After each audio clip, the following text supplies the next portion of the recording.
Tu as sans doute remarqué que certains conflits dans ton couple semblent se répéter sans fin, malgré tous les efforts pour les résoudre. Ce phénomène est plus courant qu'on ne le pense, et il y a une raison psychologique qui explique pourquoi ces disputes continuent d'émerger. En réalité, selon une étude, 69% des conflits amoureux sont dits perpétuels, c'est-à-dire qu'ils ne disparaîtront probablement jamais. Cela peut concerner des sujets aussi variés que les tâches ménagères, les retards répétitifs ou même des désaccords sur la façon de gérer les finances. Mais pourquoi ces petites tensions s'enveniment-elles? Ces conflits prennent souvent racine dans les différences profondes qui existent entre toi et ton partenaire. Vous avez grandi dans des environnements différents, avec des valeurs, des habitudes et des manières d'être qui ne sont pas les mêmes.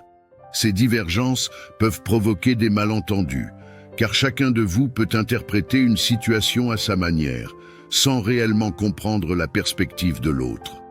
C'est ce qu'on appelle des conflits perpétuels, ceux qui naissent de vos différences de fond et qui, tant qu'elles ne sont pas comprises et acceptées, continueront à ressurgir.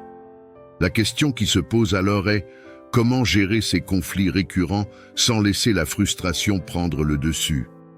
La première étape consiste à accepter que certaines divergences ne disparaîtront jamais.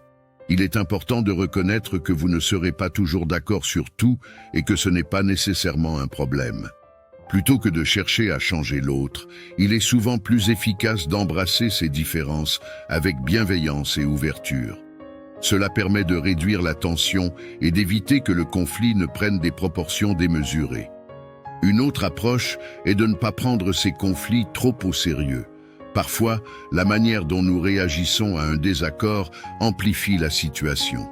Si tu réagis avec une émotion intense à chaque petit conflit, il risque de devenir un poids trop lourd à porter au sein de la relation. Apprendre à prendre du recul et à relativiser peut faire toute la différence. Ce n'est pas facile, mais cela permet de désamorcer beaucoup de situations conflictuelles. Enfin, il est essentiel de trouver des solutions concrètes pour améliorer la communication. Les conflits ne disparaîtront peut-être pas, mais ils peuvent être gérés de manière plus saine et plus constructive. Plutôt que de ressasser toujours les mêmes reproches, il est préférable de discuter calmement, de comprendre les besoins de l'autre et de chercher des compromis. Cela peut parfois signifier accepter que certaines choses ne changeront pas, mais aussi choisir de vivre avec ces différences de manière sereine.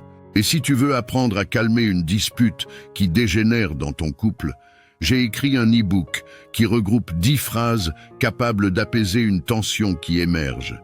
Il est totalement gratuit et tu peux retrouver le lien dans la description de la vidéo. Alors n'hésite pas à le télécharger si ton couple en a besoin, mon ami.